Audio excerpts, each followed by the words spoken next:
Boa tarde a todos e a todas. Esse foi um festival especial, dado o momento político que a gente está vivendo. Acho que o festival ele começou lá no comecinho dos anos 90, onde a gente vivia uma situação talvez de um pouco mais de invisibilidade. Outro momento político, a gente avançou muito e essas eleições acho que trouxeram, pelo menos para a nossa comunidade e para várias outras, eu preciso dizer também, uma certa tensão do que pode vir a acontecer e se a gente, e como a gente, acho que é o melhor dizendo, como a gente deve se articular para, no mínimo, manter as conquistas dos últimos anos. E o Lucas chegou, então vamos dar início. Obrigada, André, por introduzir o tema. Obrigado. Bora. O babado de hoje é LGBTI pós-eleição. A gente viveu esse momento, eleição. Eu não sei como foi para vocês, quer dizer, imagino, estou aqui na imaginação desse exercício. Não sei para você, mas foi como velhas verdades, né? Velhas verdades que doeram um pouco mais do que antes, mas que já era aquela, sabe aquele roxinho que nunca sara, nunca cura, aquela ferida que inflama de novo, aí você faz o curativo, aí você bate de novo e aí sangra de novo, aí tira a casquinha, você não aguenta, tira. Então, as eleições, para mim, foi o estancar de uma velha ferida. E aí, talvez, chegou o momento da gente olhar uns para os outros.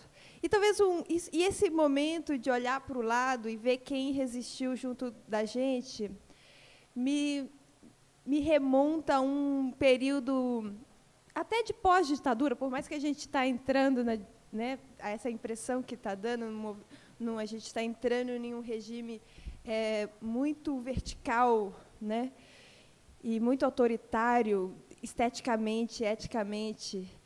E aí, sabe aquele momento que o PT se fez, que todo mundo, os sobreviventes ali se olharam e se juntaram e recomeçaram?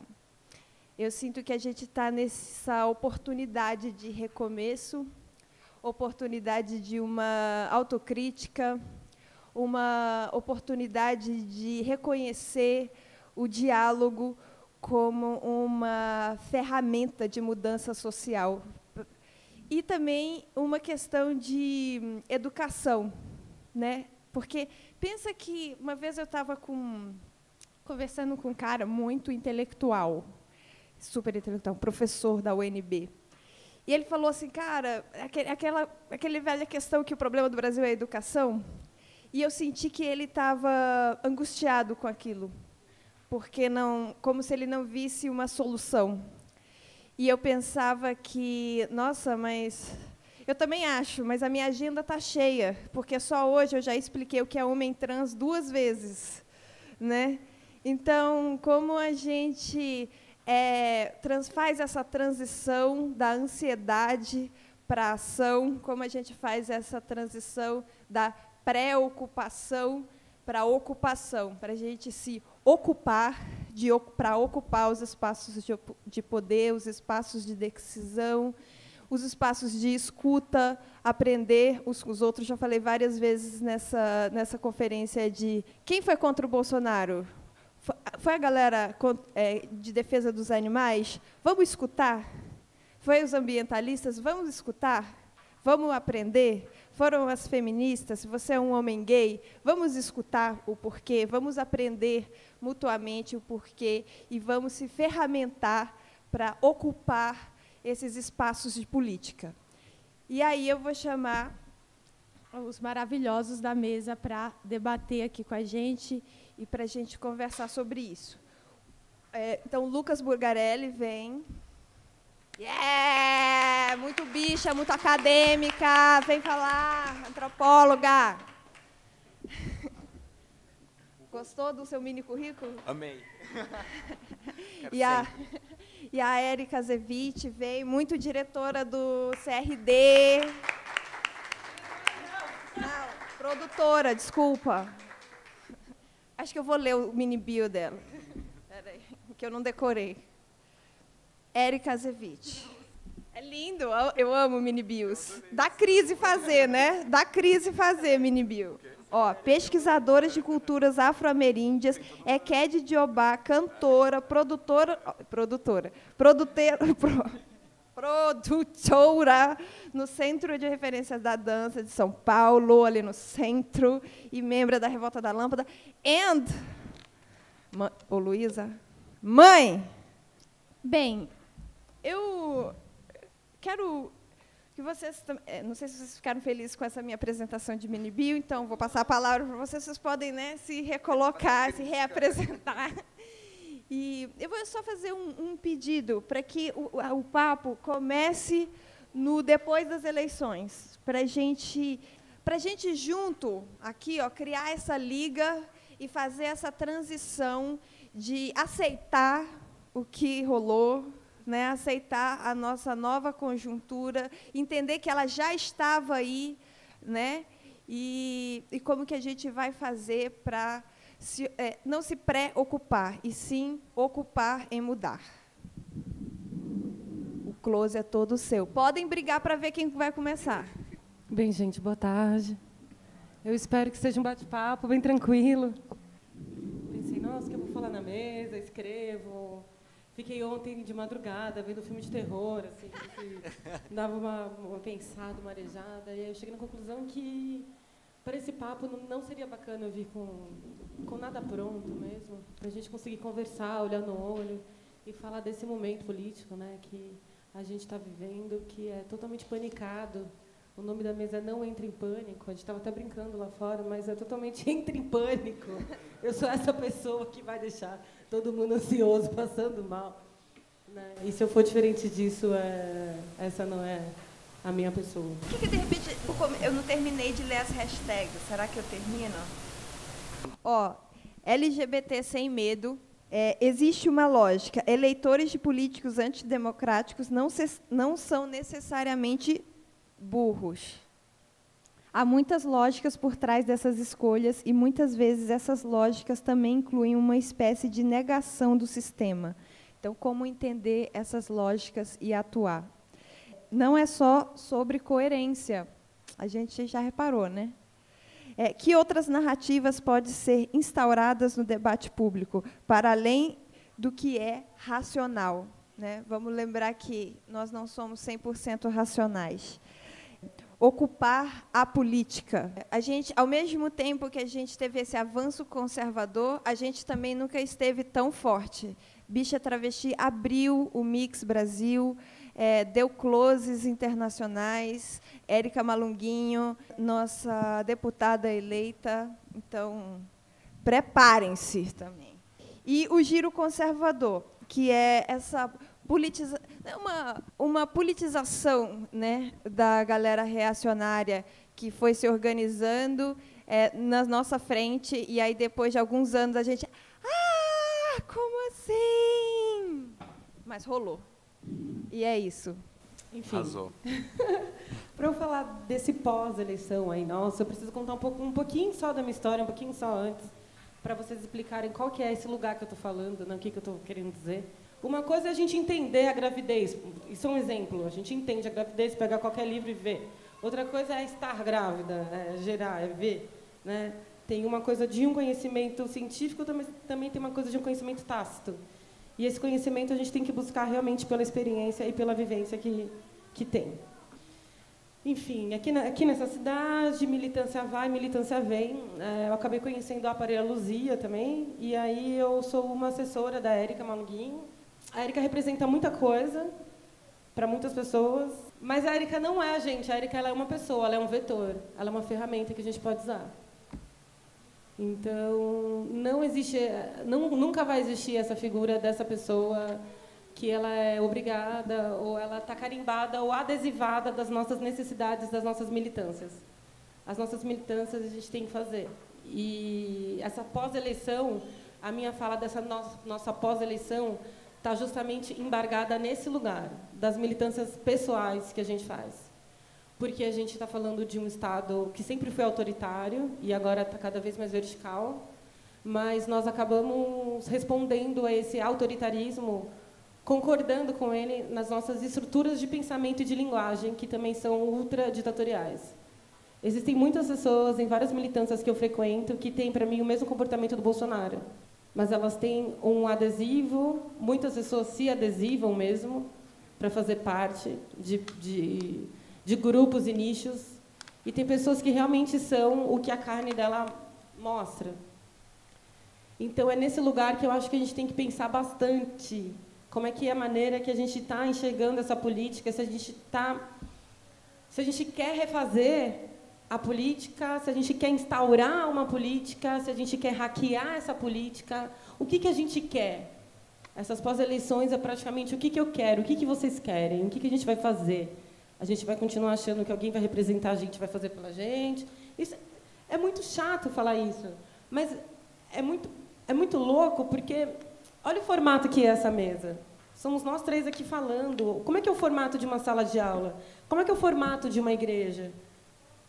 Nós estamos apegados a antigos signos, a antigas maneiras de conversar e de dialogar.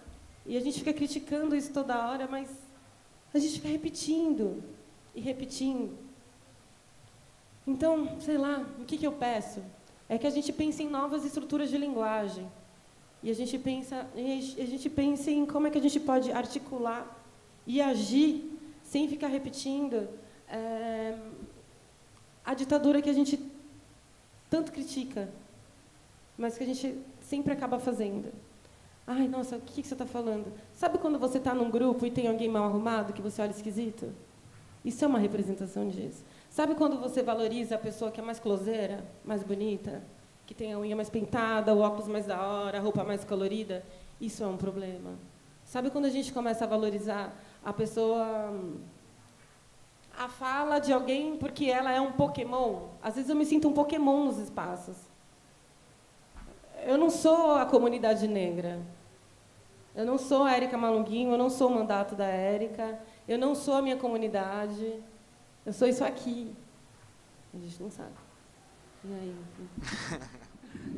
Agora é com você. A deixa. Já que incomodou esse formato, eu já quero, já que a gente vamos já se ocupar. Não, já tenho vontade, já estou com vontade. Então, fica na zona de conforto. Eu acho legal, não é ruim a gente. Não, eu acho legal por causa desse meu close específico aqui, né, de mediador e tal. Eu realmente estava gostando. Mas realmente estava adorando. Vou até fazer uma pose. Mantém. Mas acho que foi ontem, a gente também deu um workshop e eu comecei aqui, mas terminei ali. Então, acho que a gente pode já, pelo menos, vencer a mesa, para a gente ficar mais próximo corporalmente. Pronto. Bora!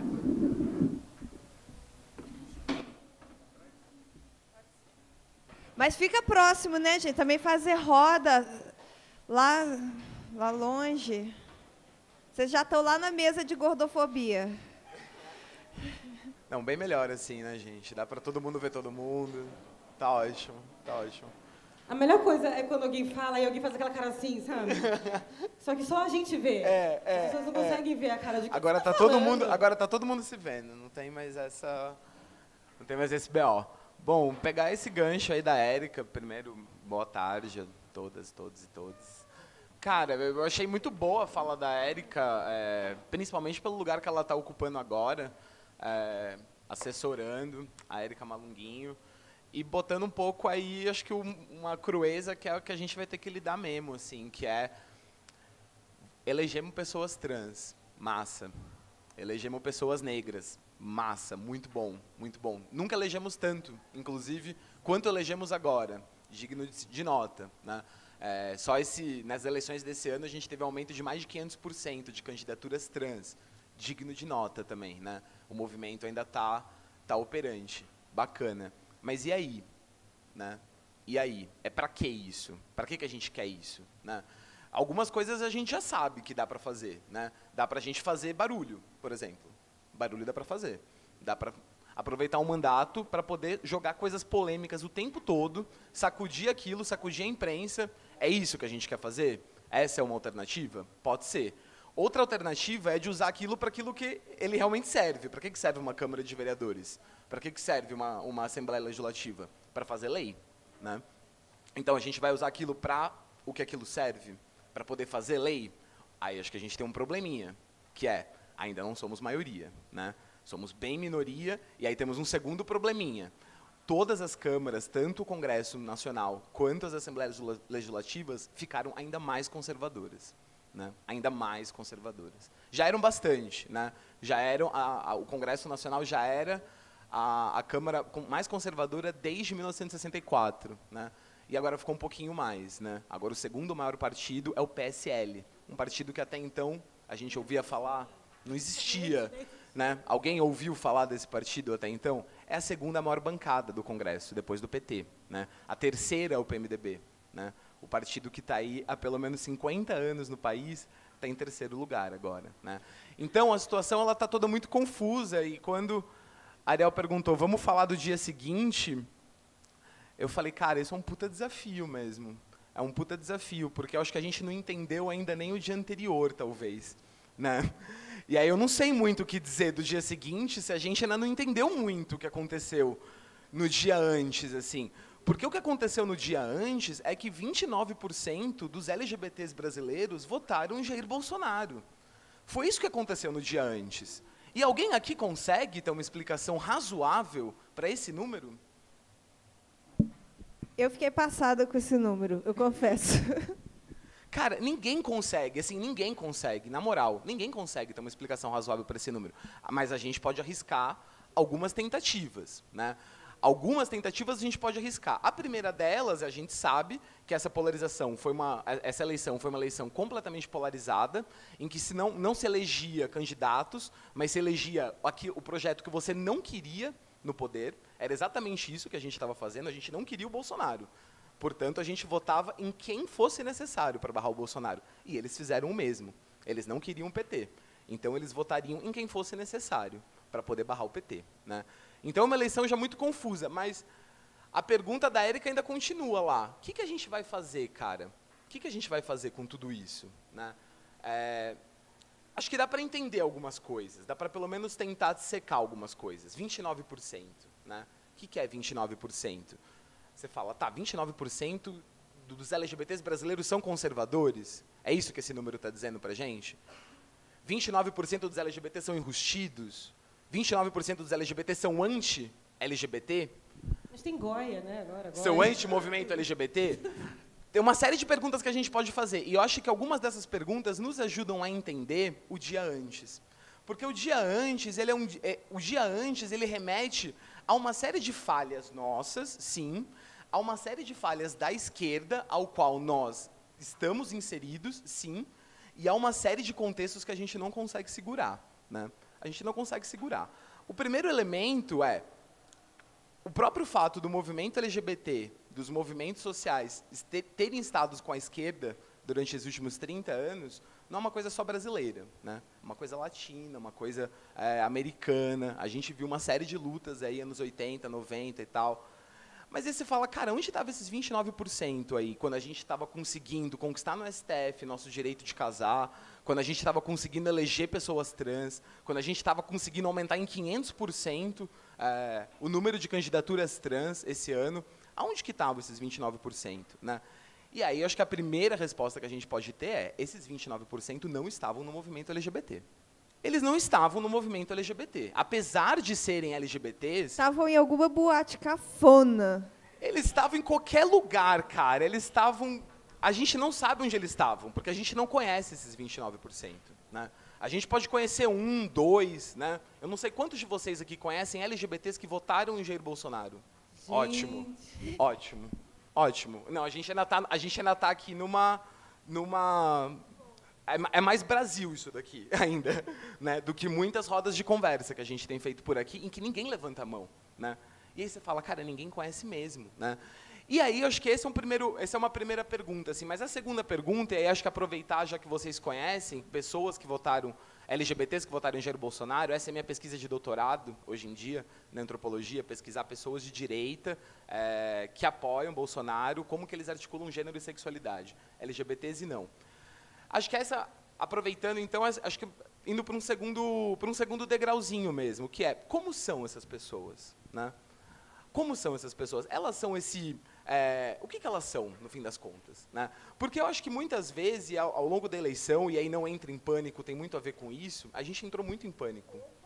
Pra caralho. E a gente entrou muito em pânico porque não estava fácil, porque era só você ligar o Facebook e você via que tinha um certo tipo de agressão que estava começando a acontecer, que não era que antes não tinha. Antes já tinha, mas tinha algumas especificidades. Era uma agressão, era um tipo de agressão que não ganhava as ruas da forma como ganhou durante essas eleições.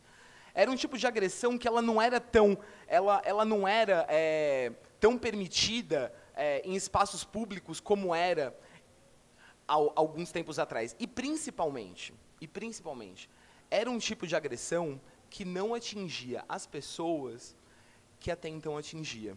Porque a gente começou a perceber que a merda estava fedendo quando os nossos amigos começaram a ser agredidos. Sim. Quando a coisa começou a acontecer no centro, a gente falou, puta, sim, isso não tá legal. Porque assassinato de travesti, opa, nós somos o campeão, né? O Brasil é o campeão. Primeiro lugar, todo ano a gente mata mais travestis no mundo, né? Todo ano, isso é uma realidade. Então, a violência contra LGBTs, ela não era nenhuma novidade, a gente sabe disso. Mas ela se tornou visível aos nossos olhos. E aí a coisa começou a ficar estranha. Aí a coisa começou a ficar complicada. Mas ainda assim a gente tem 29% de pessoas que votaram em Jair Bolsonaro, mesmo olhando tudo isso, mesmo percebendo tudo isso, e aonde que elas estavam? E aonde que a gente estava em relação a elas, né? Eu fiquei vindo para cá pensando num conceito aí, numa ideia, que tem muito pesquisador hoje em dia tem usado para tentar explicar um pouco essa parada, que é a ideia de backlash. Eu não sei se vocês já ouviram. Explica, Bi. Vou falar. O negócio é o seguinte, nos anos 80, uma jornalista americana chamada Susan Faludi, ela queria estudar, ela queria entender como que a mídia estava retratando a segunda onda do feminismo norte-americano, feminismo negro. Estava querendo entender que parada era essa, por que a mídia estava tratando de uma forma tão estranha aquilo, às vezes pesando demais, não pesava tanto no feminismo de primeira onda, que já era uma coisa que, pá, veio, bateu, as minas, agora está batendo desse jeito, né? Mas tinha uma coisa estranha ali, não era só agressão, não era só a forma de falar, né? E o que a Susan Faludi percebeu, num livro que ela vai escrever chamado Backlash, acaba ganhando o Pulitzer, inclusive, daquele ano, é que não era só uma forma de escrever contra o movimento negro. Existia um mecanismo que ela apelidou de backlash, que era esse mecanismo de você inverter a causa pela consequência nos movimentos sociais. Então você começa a culpar o próprio movimento social pelo problema que ele visa combater. Então, é o movimento negro, ele próprio, o responsável pelo racismo. É ele quem divide em negros e brancos, porque nós somos uma sociedade só, nós somos brasileiros, nós somos um. Aí vem esse movimento negro com cotas, isso é racismo, né? Isso é racismo. Aí vem as feministas também falarem que diferença de gênero. Opa, calma, elas que estão criando a desigualdade aí. Os LGBTs querendo só vantagem para eles, ditadura gay. Opa, os caras ainda querem falar que querem igualdade. Esse é um mecanismo que ela começa a observar, isso lá nos Estados Unidos dos anos 80, que a imprensa ela começa cotidianamente, de forma muito sofisticada, porque ela não era literal, era uma coisinha ali, uma coisinha aqui, a culpar o próprio movimento social pela sua própria mazela. De modo que o movimento social ele não só seria o responsável, como ele seria o culpado pelo tudo aquilo que está acontecendo. Então, o racismo, em última instância, é culpa do movimento negro, né? É ele que divide tudo. E isso pode parecer distante, mas quando a gente volta para aqueles 29%, né? O que essa molecada estava pensando da gente, cara? O que essa molecada estava pensando do movimento LGBT? Me parece que há uma aproximação aí.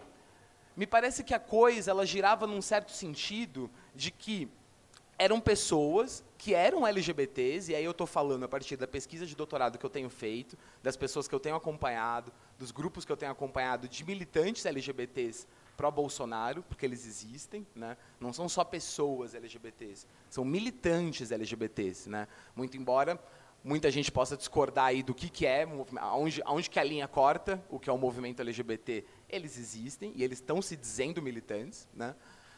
Esses LGBTs que votaram em Bolsonaro estão se dizendo militantes. Travesti, homem trans, não é só gay, não é só branco, não é só classe média. Esse é novo para mim, esse dado é novo.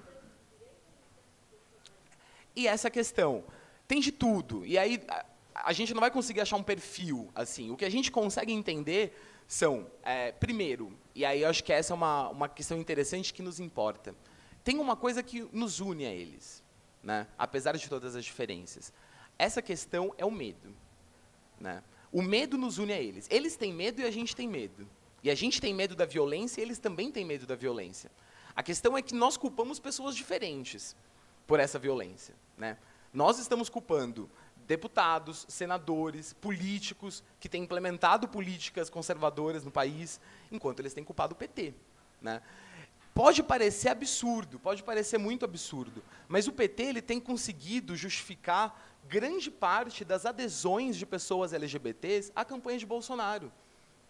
É o PT quem fez tudo de errado. E se fez tudo de errado, fez inclusive a vida dos LGBTs errada também. Piorou também essa vida, né?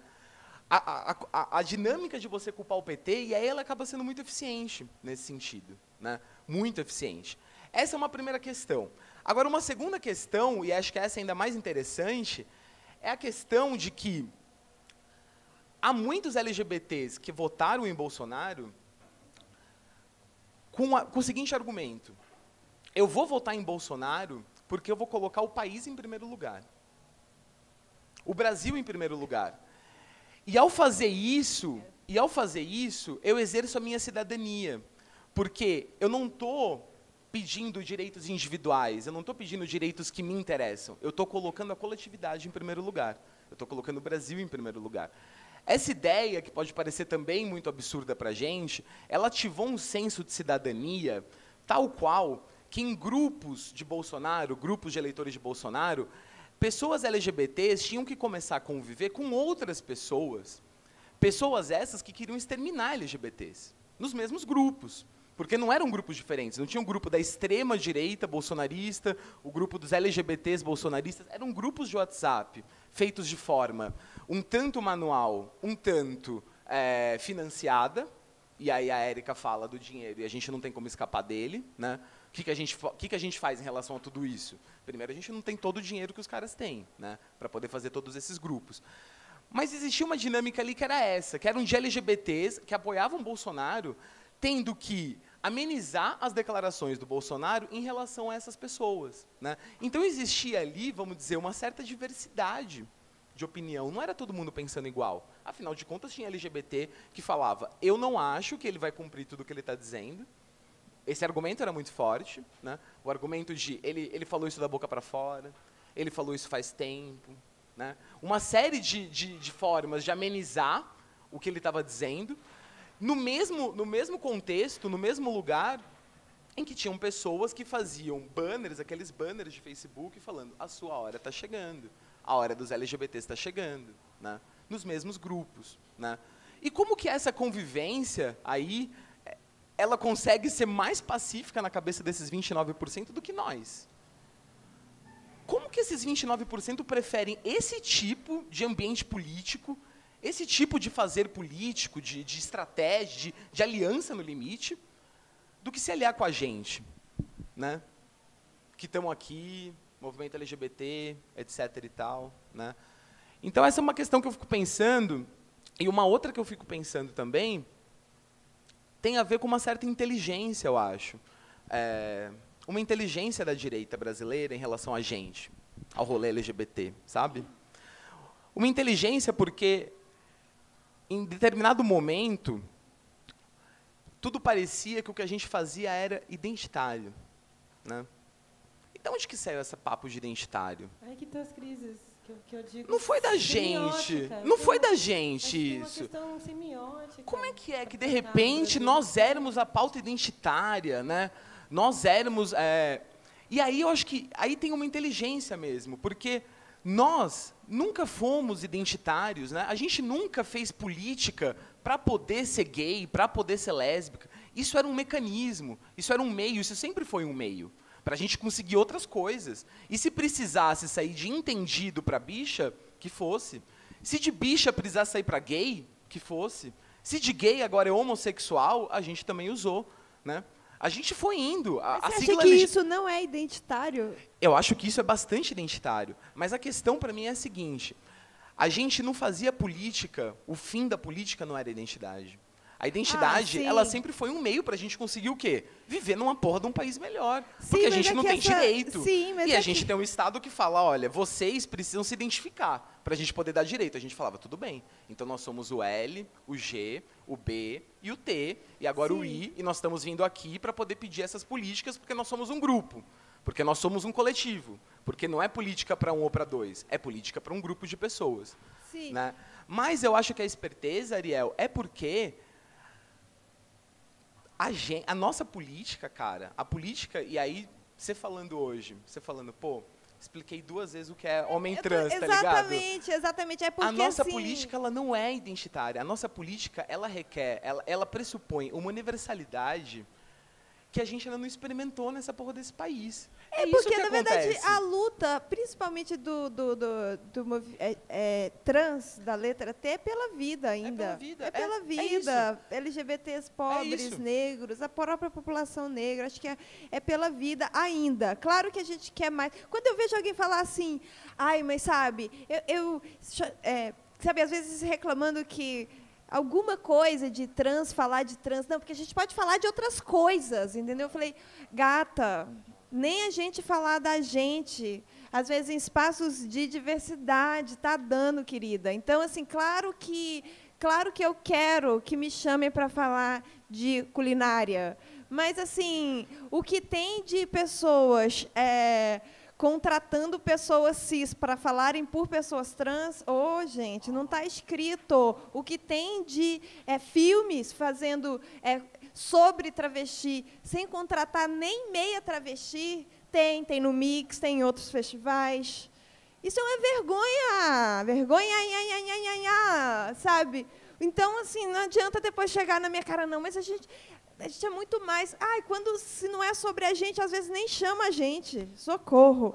E tem uma coisa que eu quero passar a palavra para a Érica. Eu aprendi uma coisa com a Érica que eu não esqueço e eu anotei no meu coração.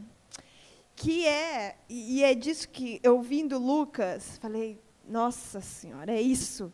Não sei se alguém aqui... Peraí, quantos daqui escreve na mini bio que é ativista? Você vota, ativista.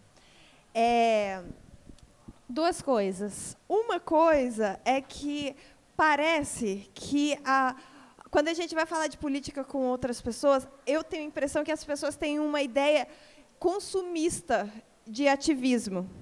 Então, às vezes, eu falo assim, eu estava falando com uma gata que eu estava paquerando e tal, assim, ai, nossa, não dá para trepar a tarde inteira, porque agora eu tenho uma reunião, eu tenho um evento de ativismo à tarde, não vai dar, é de 2 até as 10, talvez tenha uma festa que eu tenha aqui, sabe assim? E aí eu vou ter que ir para lá. E ela falou, ai, mas por que vocês fazem esse horário? Nem dá para ir, não sei o que lá, não sei o que lá. E aí, bicha, me deu uma raiva. Me deu uma raiva, primeiro que, assim, eu queria estar trepando. 2,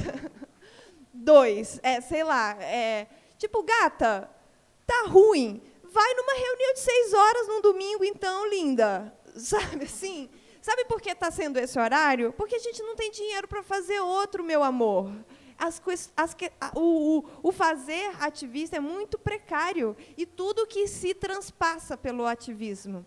Então, tem uma coisa de, tipo, uma educação de... a gente tem que ocupar esse debate.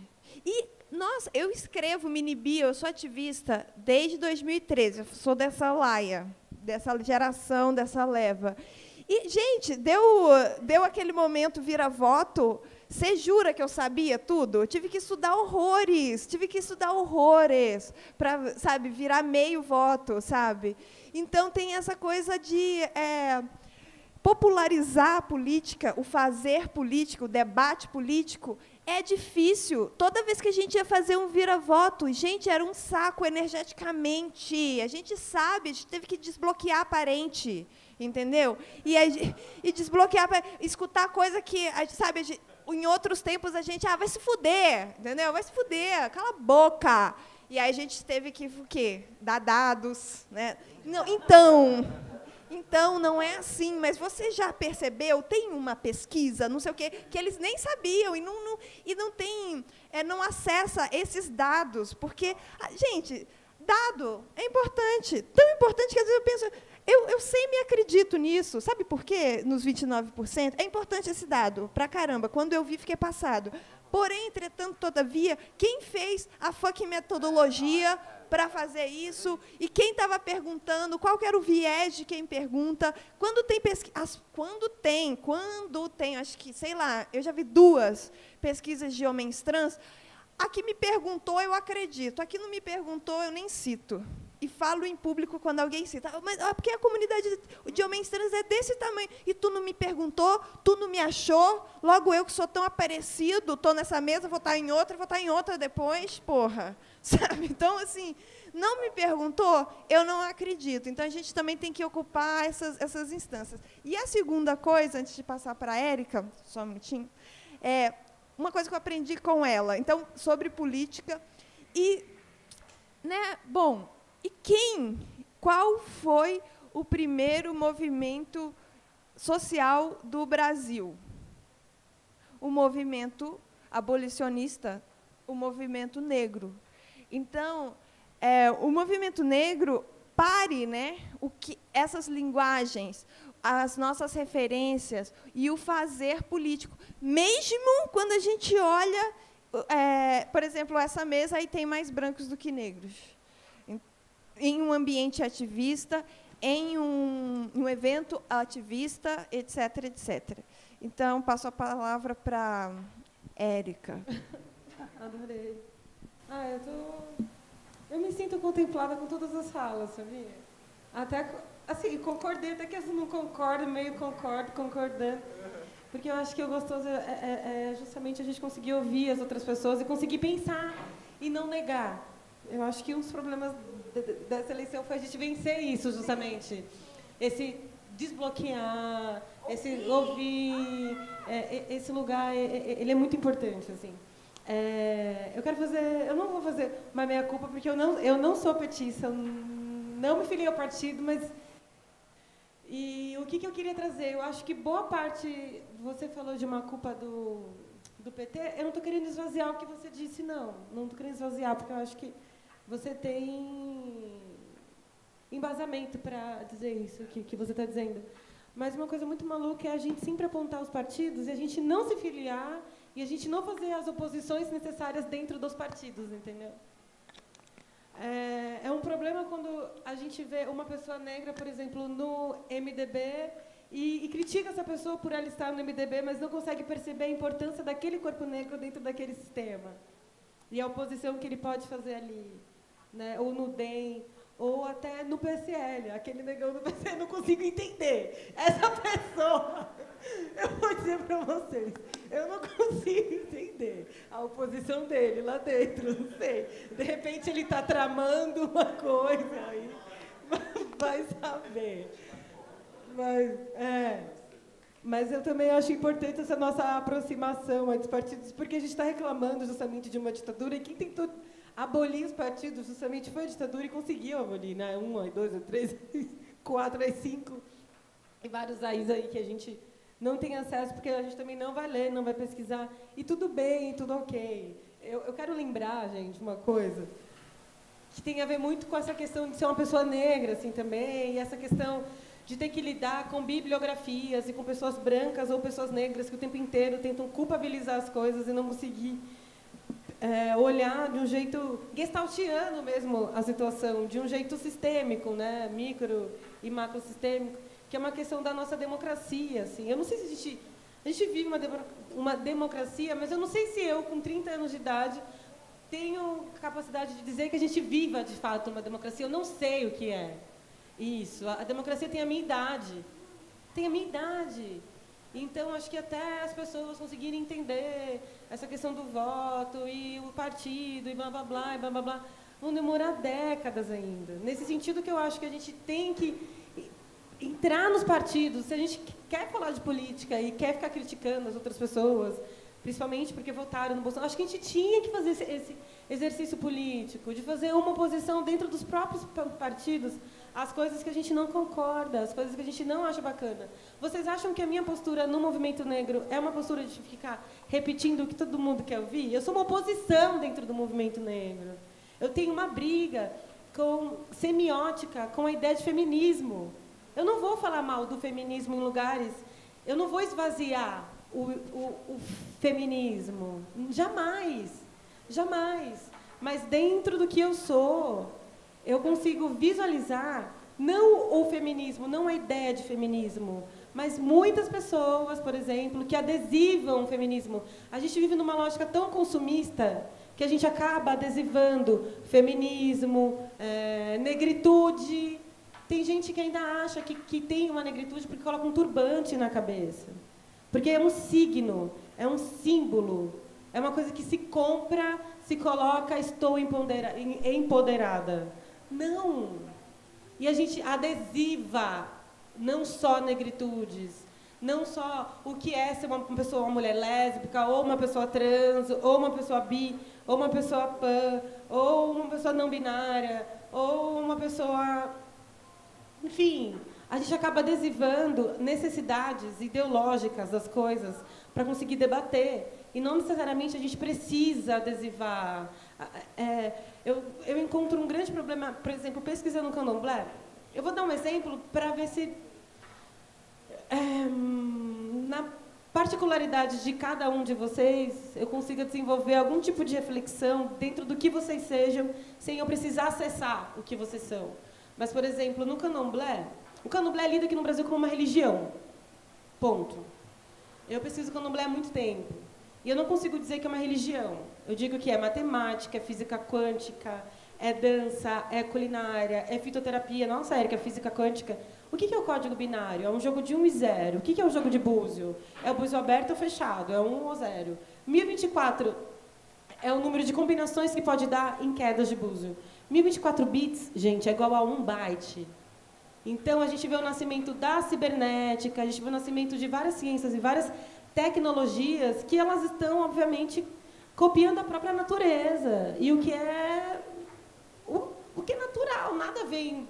Ninguém acorda com um chifre detentor de sabedoria.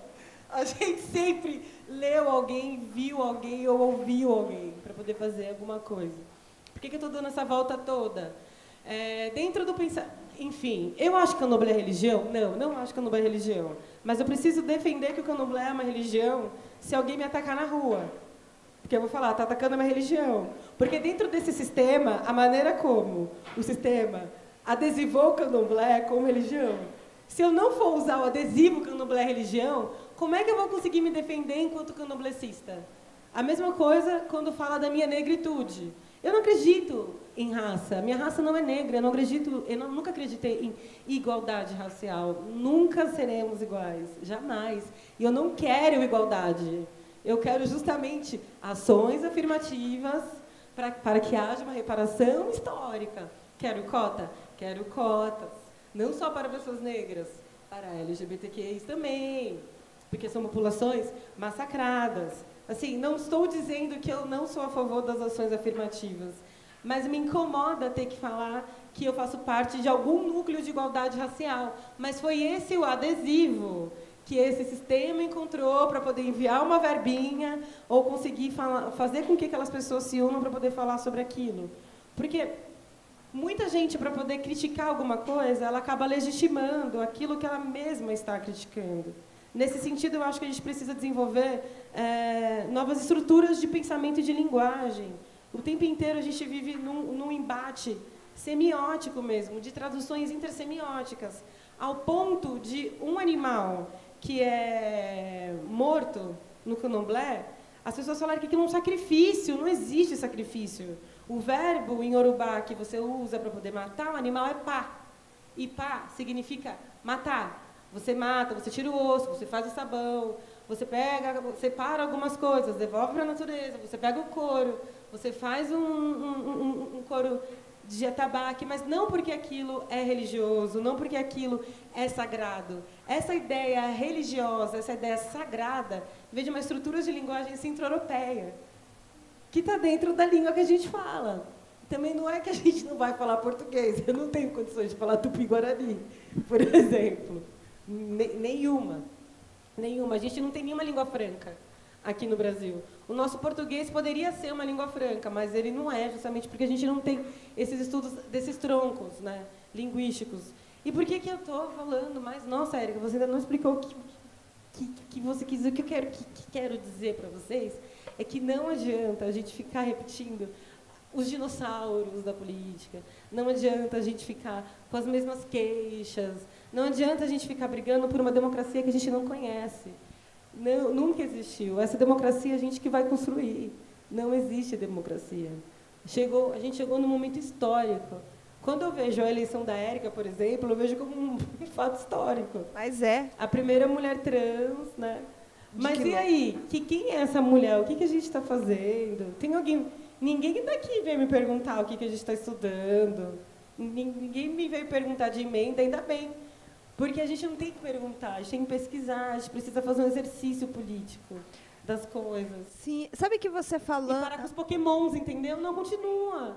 Porque senão as pessoas viram pokémon, viram pastor, Sim. viram padre, vira de novo aquela pessoa que vai conduzir as ovelhinhas. E, porra, a gente não é ovelha, gente.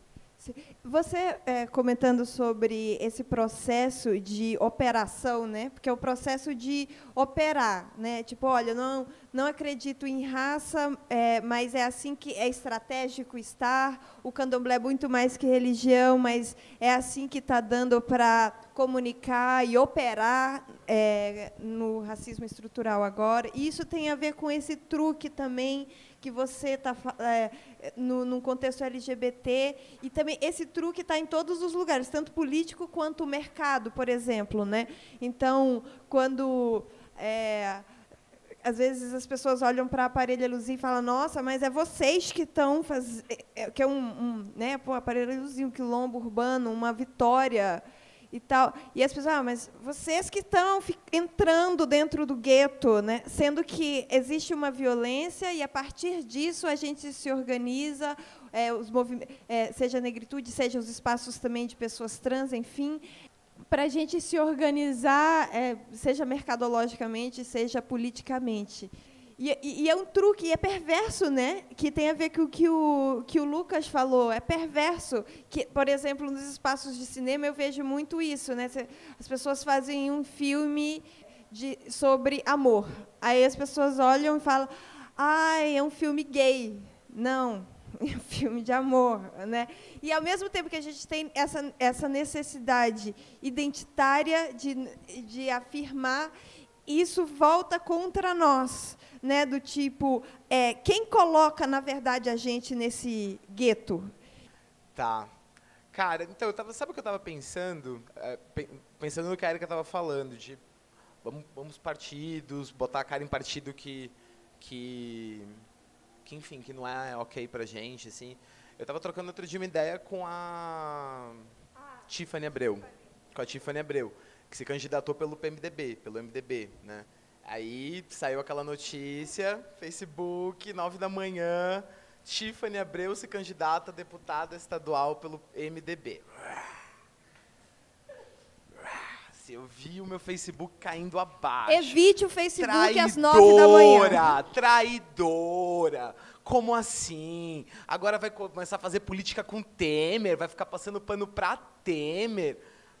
Isso daí rolou, acho que uma semaninha de crítica a ela. Teve o Tami também, às 9 da manhã do dia anterior. Do dia anterior, Tami e outros, né? E aí eu encontrei ela, cara. Ela estava aqui em São Paulo, encontrei ela e eu não conhecia ela. Aí eu falei, vamos ver, né, como é que é. E, cara, e aí ela estava jogando esse papo, assim, né? Era um papo, assim, ela pelo menos não se diz de esquerda, não se entende de esquerda, então não era uma coisa hackear, assim, ela não estava no MDB porque Ela é uma pessoa de esquerda que está lá para... É o P2 do MDB. Mas, ao mesmo tempo, ela era uma travesti que estava pró-LGBT, no rolê LGBT, e que a gente não tinha nenhum interesse nela, cara. Assim, eu pelo menos desconheço pessoas do nosso círculo, do rolê da militância aqui em São Paulo, que tenham colado numa pessoa como a Tiffany para falar, ó, vamos sentar, vamos trocar essa ideia aí, vamos, de repente, apoiar, porque o MDB é massa também, aí pra gente disputar, super central agora, não sei o quê. Então, é real, assim, né? Gente, o André tá aqui, eu acho que o André, mais do que ninguém, pode dizer a resistência que a militância teve ao mercado durante tantos anos, né? E agora a gente está aqui conversando sobre o quê? Sobre formas de pensar de forma inteligente, a parar de ser burro e a tirar um pouco de dinheiro, porque tem dos nossos que estão precisando pra caralho, assim, de dinheiro. E a gente vai ficar até quando falando que... Meu nome é lobby trans. Mas é isso, entendeu? Mas é isso, assim, mas eu acho que é um pouco dessa percepção tardia que a gente está tendo, mas que é desse corre mesmo. E aí, como lidar, né? Como lidar? Eu acho, cara, que tem uma parte que a gente não sabe ainda, que é a parte realmente de sentar lá com o tal dos 29, ou que seja 20, ou que seja 15, e aí de ver o que junta. O que junta daí? O que dá para fazer junto com pessoas que... Né? Porque esses 29 não são mercado LGBT-friendly. Esses não votam em Bolsonaro, né? É outra galera, então não é assim, não são pessoas necessariamente ricas, não são pessoas necessariamente brancas, não são pessoas necessariamente urbanas, né? Que vivem nos centros urbanos. Então, primeiro é entender. Segundo, aí eu acho que tem uma coisa também, que é a da linha, sabe? Tem umas pessoas que, beleza, a gente vai conseguir, vai trocar essa ideia, vai construir, vai fazer diferente, vai criar coisas novas. Tem outras que não. E acho que a gente também tem que assumir isso, sabe? Pra gente não cair do lado de lá, assim, porque tem o lado de cá, que é o do só o nosso clubinho, só nós aqui, nós juntos, falamos igual, pensamos igual. E o lado de lá, que é uma romantização dessa alteridade, que é uma coisa meio iluminista nossa também, né? Que, não, é só uma questão de eu explicar bem devagarinho pra pessoa de direita, assim, que se eu falar assim, bem devagarinho, ela vai entender. É iluminista, é uma coisa do tipo, vou te trazer a luz aqui que você não tem, né? E também não dá para cair nisso, assim, numa coisa de, entendi, a alteridade, é uma questão de respeitar o diferente. Então, agora eu vou chegar e vou dialogar, né? E a gente usou muito essa palavra, dialogar. E a gente usava essa palavra dialogar de uma forma bem sacaninha, porque a gente não queria dialogar, a gente queria era converter, né? A gente queria converter, o nosso diálogo era que a pessoa saísse falando igual a gente, que a pessoa saísse concordando com a gente. É bem complicado, isso é muito doido. Você falou da questão LGBT, que votou no Bolsonaro. Eu trago a minha percepção das pessoas negras que votaram nele. Muita gente negra que vota nele são realmente pessoas da favela ou da periferia, pessoas que... Eu conheço muitas pessoas negras que votaram nele. Eu dava risada quando eu conversava com essas pessoas, porque elas tinham argumentos muito, muito melhores que o meu. Por mais dados, por mais senhora, madre que eu fosse, fake. Elas eram muito melhores, porque a estratégia do PSL foi maravilhosa para esse tipo de base eleitoral. E como é que a gente vai fazer política dentro disso? Porque senão a gente vai virar o jesuíta, o padre, o pastor e blá, blá, blá. Bom, primeiro, obrigado por dar possibilidade de fala, né? Como a gente abriu mesmo a mesa de debate para pensar para além da racionalidade, né? Então, vocês foram, do meu ponto de vista, bastante didáticos, né? Dentro do que vocês estão propondo, né? Que há todo um sistema de linguagem embasando as nossas concepções, as nossas pré-concepções.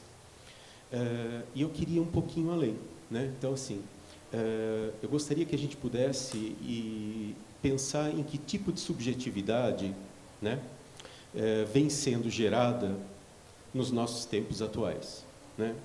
Então, sobre totalitarismo, né, a gente tem muitos estudos, né, que vão descrevendo exatamente os passos que nós estamos vivendo, né? Só que eu acho que a gente tem uma especificidade, né?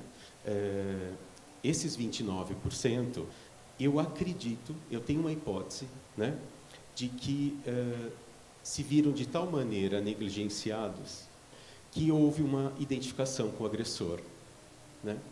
E isso é maciço, né? Então, não sei se vocês perceberam, mas o discurso ele não era possível. Isso que me deixa... um dos motivos que eu vim aqui é exatamente esse, né? O que eu estou profundamente assustado é que há um movimento psicótico da população. A gente sempre sabe que os grupos eles funcionam por identificação, né? Então, ele se identifica com o seu líder e, a partir disso, ele funciona. E a proposta deste líder é escolher um bode expiatório e se colocar no lugar de Salvador. Ele não tem essa proposta, como você está fazendo, Érica, de falar assim, bom, meus amigos, a realidade é dura, nós todos somos responsáveis por ela e nós temos que trabalhar. Não, porque ele tem uma proposta muito melhor, né? Eu lembro dos irmãos Karamazov, né, do Dostoiévski, em que há uma conversa entre o demônio e o Jesus Cristo, né, em que o demônio diz assim para ele, sabe qual foi teu erro? O teu erro foi que você deu liberdade para eles. Eles não querem liberdade, eles querem a coisa pronta. Porque exatamente isso acalma, amansa, né? E isso que me assustou, porque as pessoas, elas abriram mão da sua liberdade por uma falsa sensação de segurança. Isso é muito primitivo. Então, eu gostaria que a gente pudesse, talvez, pensar em um modelo de intervenção que ele não fosse tão centralizado. Porque essas mudanças psíquicas, elas precisam ocorrer no espaço pequeno da intimidade. E a gente precisa pensar nisso. Pensar em pessoas que estão num determinado momento e que elas não conseguem pensar a longo prazo, porque elas estão pensando em sobrevivência. E isso não significa uma sobrevivência necessariamente material. É uma sobrevivência de espírito, porque a vida ficou coisificada. A nossa vida é reduzida a um sistema consumista. As artes viraram recreação. Talvez a gente tenha que pensar, sabe, Érica, na questão linguística, né, como você trabalha com o corpo, a gente pensar em formas estéticas que atinjam não só os 29%, que nos atinjam e que atinjam 100%. Uma forma estética que resgate o ethos humano. Porque isso todos nós padecemos. Então, a gente tem muito trabalho. Eu não tenho fórmulas, mas eu gostaria exatamente de a gente poder pensar nisso. Na nossa ditadura, o sistema repressor da moral funcionou de uma maneira completamente descentralizada. Então, haviam vários órgãos responsáveis, mas isso foi de tal maneira internalizado que o teu vizinho te denunciava. Então, a gente tem, talvez, levar isso muito em conta para pensar a fragilidade psíquica do ser humano e começar a trabalhar com isso, de uma maneira que dê possibilidades dessas pessoas acontecerem como humano. E não o contrário que vem sendo feito. Né? Porque, como veio ser feito, você percebe que assim, as pessoas são claramente manipuladas.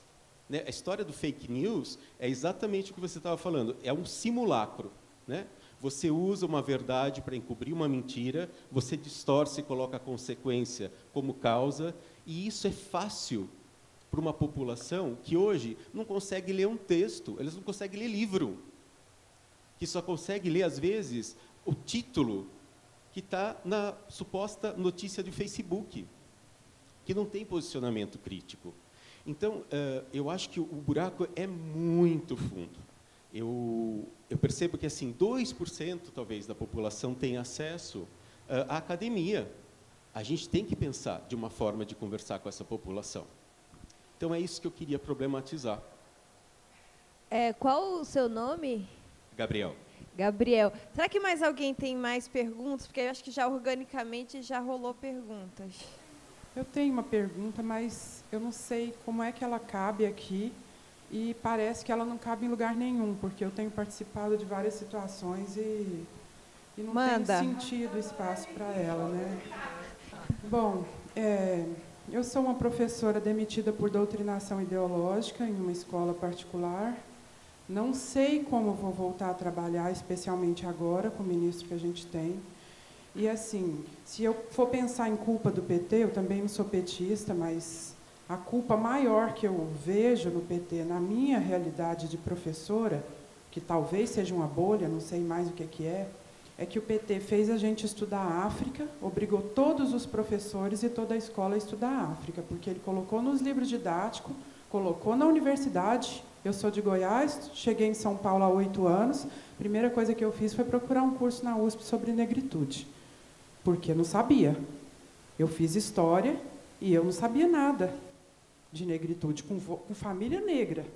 E financiou bolsas de pesquisa para pesquisadores negros, ao qual eu fui uma contemplada ainda. Isso. Porque todas essas políticas foram alvejadas o tempo inteiro, exatamente, ao ponto de parar a bolsa, esperar para poder voltar. Enfim, então, desculpa, continua. O que eu quero dizer é exatamente isso. Assim, depois disso, eu entrei numa escola particular em que eu trabalhava gênero e África, e a questão da África, não só na 7ª série, que faz parte do conteúdo didático, mas em todas as séries. E fiz educação em direitos humanos pela Unifesp, que foi projeto do PT, aonde outros grupos, e foi o primeiro curso que eu pensei que foi estudar gênero, porque a causa LGBT muito me interessa, e outros grupos estudaram especificamente a homossexualidade, especificamente a questão de gênero, mulher, o que é ser mulher, especificamente, enfim, temas que não existiam, nem no curso de História. Eu fiz Geografia também, não existia Geografia. E entrei na educação em direitos humanos e desenvolvi um projeto para uma escola privada muito conhecida aqui de São Paulo, com o apoio da minha coordenadora, para tentar mudar um pouco esse perfil binário da escola, né, masculino, feminino, na educação física, menina pode isso, menino pode aquilo. Vários problemas da escola, como uma menina que parecia menino ter sido puxado pela gola quando ia entrando no banheiro pelo inspetor, porque ele falou, não, pai, esse banheiro é feminino e o seu é o masculino. E depois o cara ser até demitido, em função de uma ignorância, porque a escola é que tem que, a instituição é que tem que ensinar. Sim. E esse foi um projeto do PT.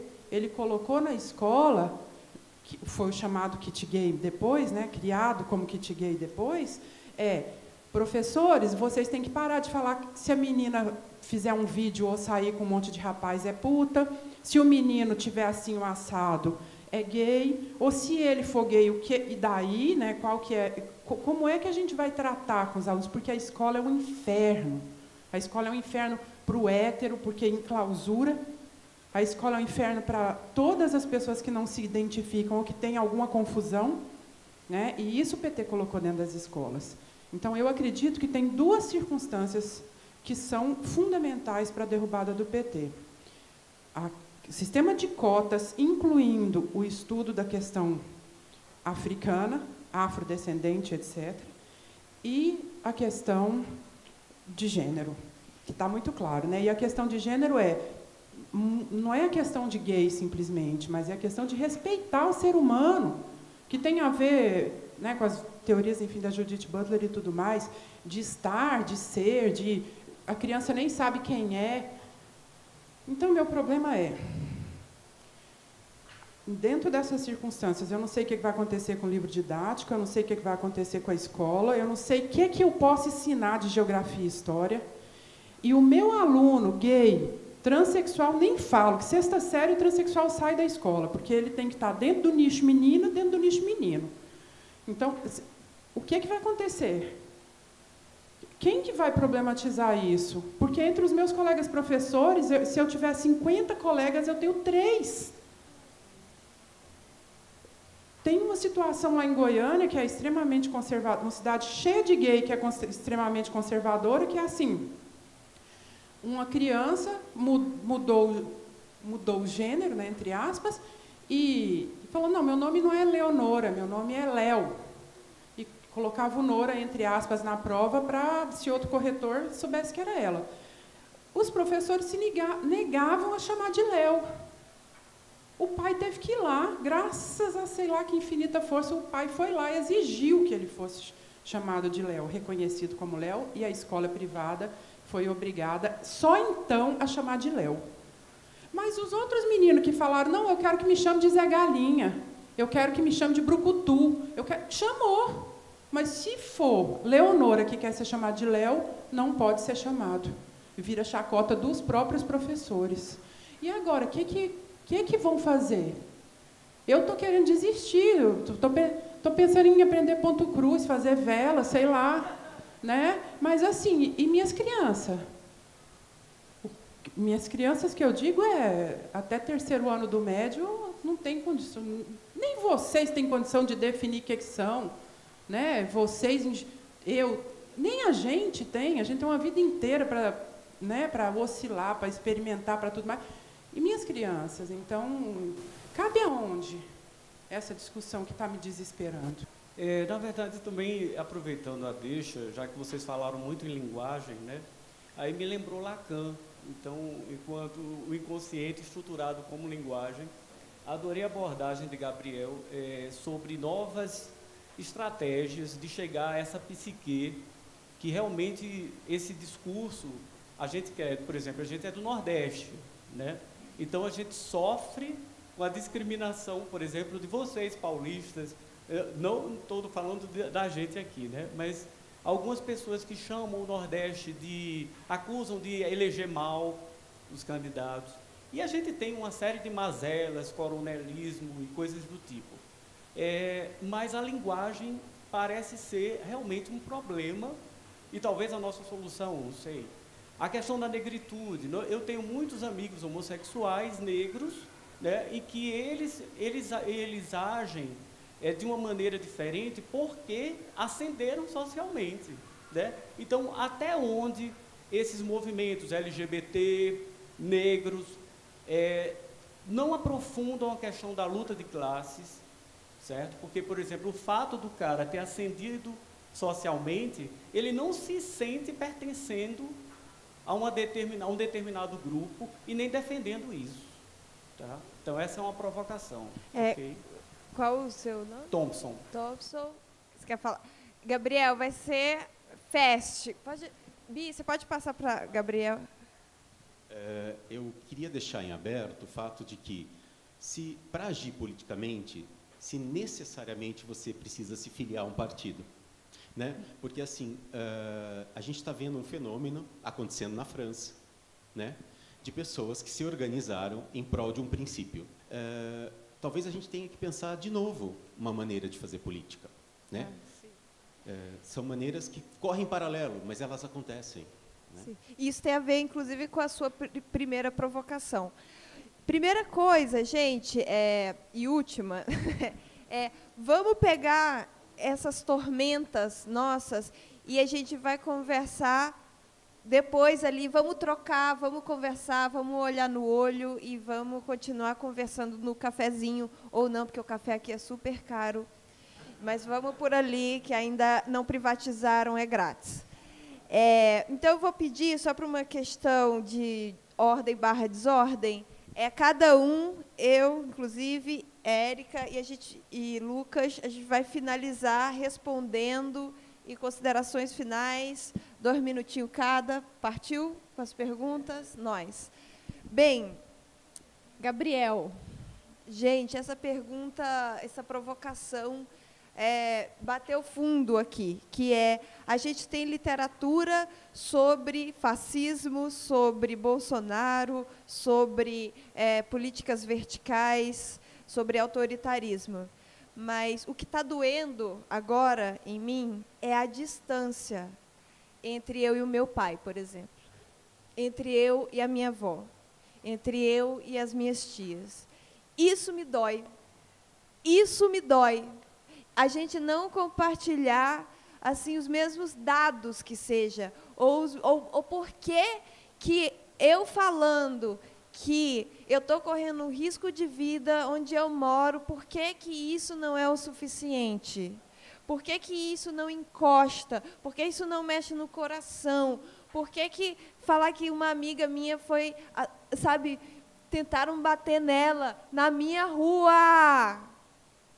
E que ela participou do meu filme, e ela é próxima. Por quê? Porque isso não é suficiente. Por que isso não é o suficiente? Cadê a ligação entre os nossos corações? Eu acho que é disso, sinceramente, que, às vezes, eu fiquei, assim, difícil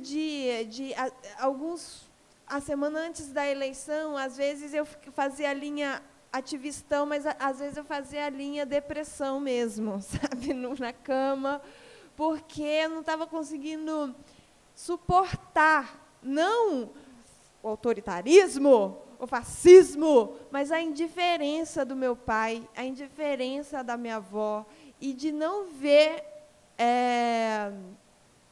não sei, sabe, do tipo, não ver que, não sei, você gostou do meu filme, pai?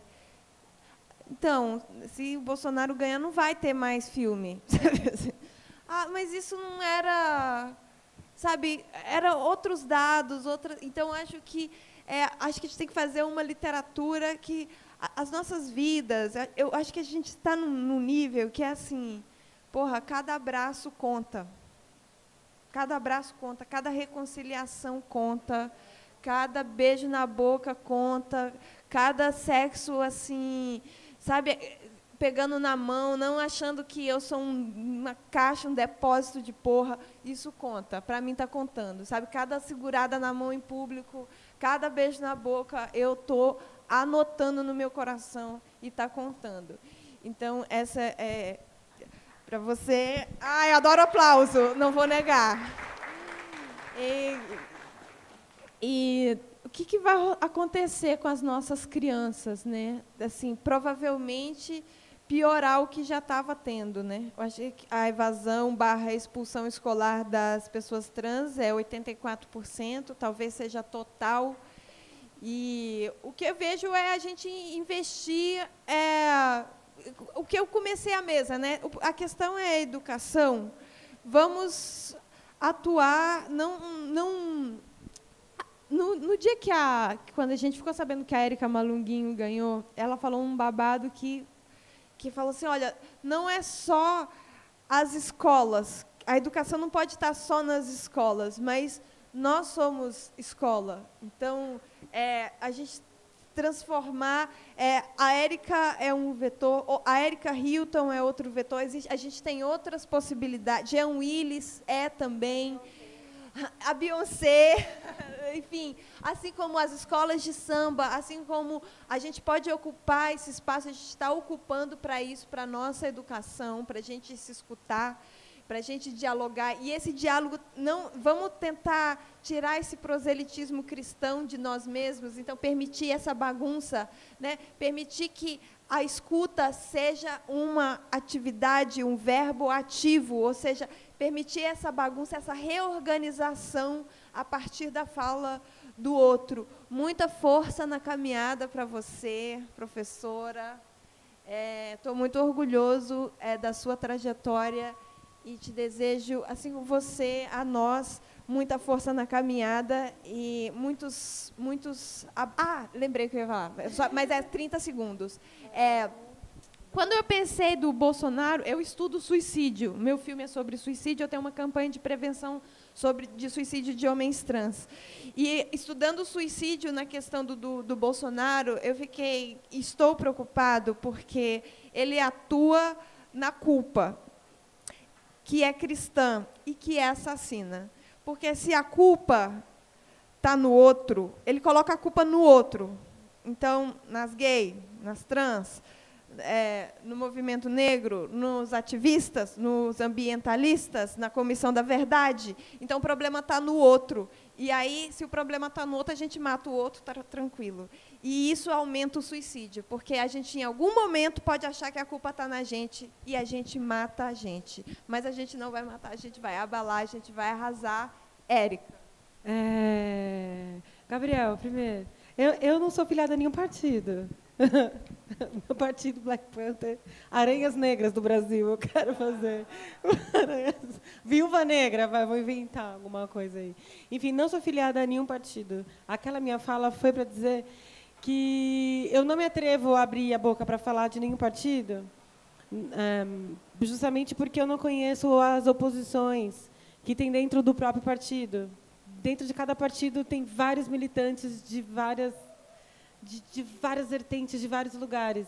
E aí, nesse sentido, a gente precisa ter um cuidado para conseguir enxergar as micropolíticas e não só basear todo o nosso pensamento, a nossa fala, no que seria macro, né? No que seria o partido em si, mas prestar atenção nas oposições que tem dentro deles mesmo. Eu achei essa fala muito incrível, inclusive eu lembrei de um livro do Muniz Sodré, que se chama Estratégia Sensível da Comunicação. É um livro que está na área aí da semiótica, principalmente da semiótica da cultura, né?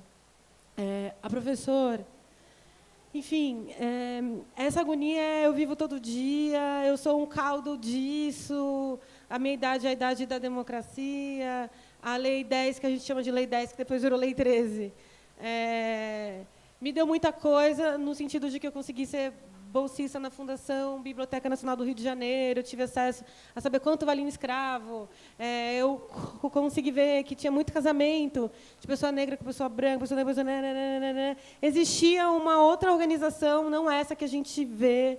A gente teve o Mozart no Brasil, um padre chamado Antônio Maria, então a gente não sabe, foi tudo queimado mesmo, enfim.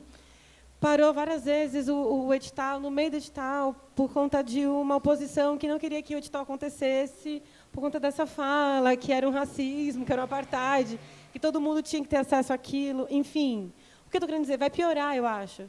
Vai piorar muito. Eu acho que, se não partir da gente, escrever coisas, realmente, colocar nos nossos Facebooks, compartilhar com nossos amigos, se a gente ficar esperando um edital, alguma coisa, isso não vai acontecer. Eu acho que isso vai demorar para acontecer. Nesse sentido, eu acho que a gente tem que se mexer bastante e produzir coisas principalmente para ela. Eu não consigo falar de tudo para ela. Eu não sou uma mulher trans, entendeu? É isso. Eu preciso educar a Luísa, mas não sozinha. É uma bucha que é nossa, assim. Você do Nordeste, a minha família é nordestina total, assim, que veio para São Paulo, blá, blá, blá. O Nordeste representou, sabe? Não elegeu o PSL, sabe? Não elegeu.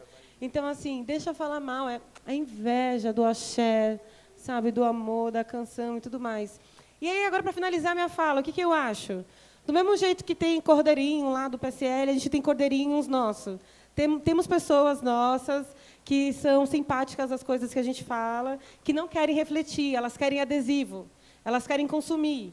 Tem pessoa negra que quer pôr turbante para falar que é empoderada, tem pessoa branca que quer o meu adesivo, você não é racista, no peito. Então, assim, vamos aproveitar isso, não no sentido maquiavélico da coisa, mas a gente precisa aproveitar essa necessidade que as pessoas têm consumista, ideológica, e desenvolver diálogos saudáveis com essas pessoas sobre a realidade uma das outras. Por exemplo, estava uma loucura, um pânico, o PSL vai entrar, vamos organizar a gente para sair do Brasil. Porra, eu não consigo organizar grupos para conseguir tirar pessoas que são espancadas pelo pai. A gente tem a Casa 1, a gente precisa fortalecer a Casa 1, criar a Casa 2, Casa 3, Casa 4. E a gente já está na loucura de pensar em sair do lugar.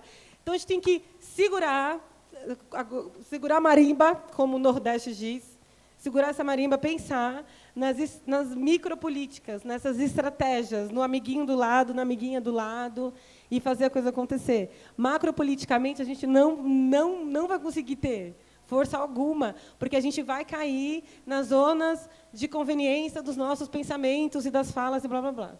Eu acho que é isso. Você, Lu? Rapidinho, perguntas complexas, respostas rápidas. Gabriel, né?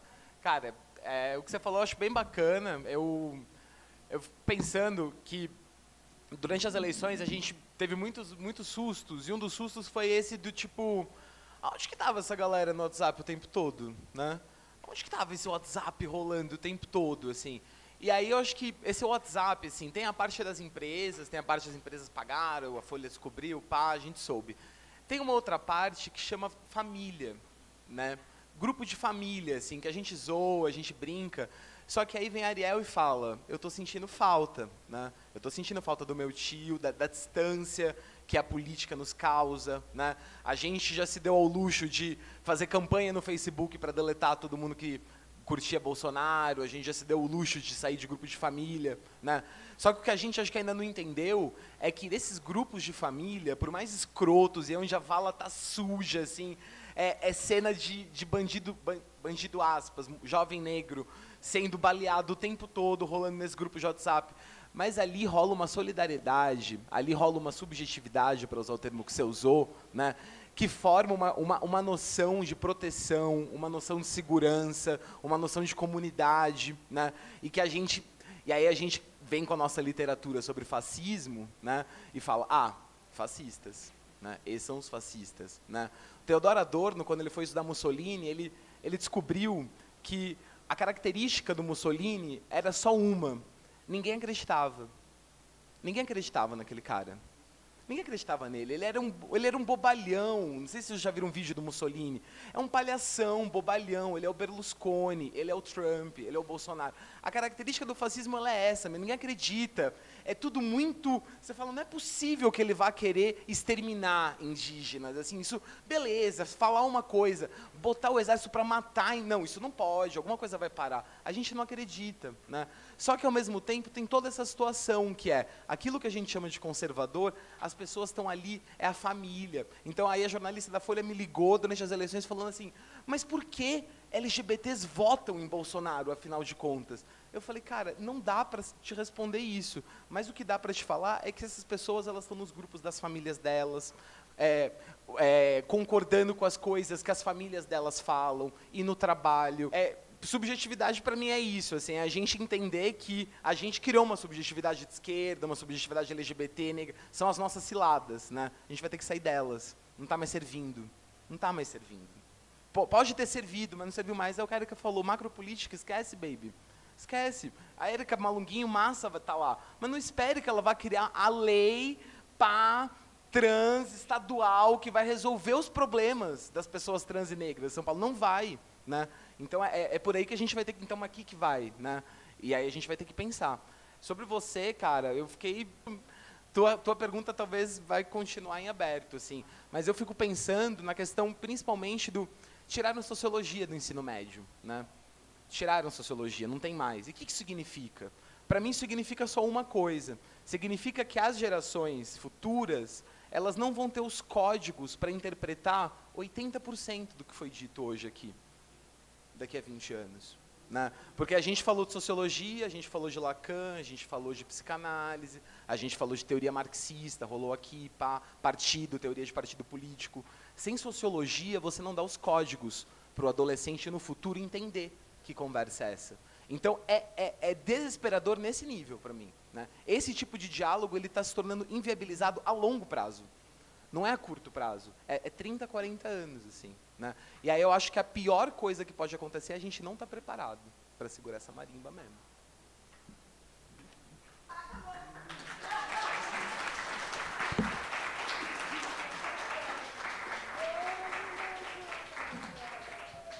Pessoal, a gente vai ter uma mesa na sequência chamada Reunião de Família sobre, né, história e como é que está hoje o movimento LGBT. Então convido todo mundo a ficar também. E em 10 minutinhos a gente começa, ou menos.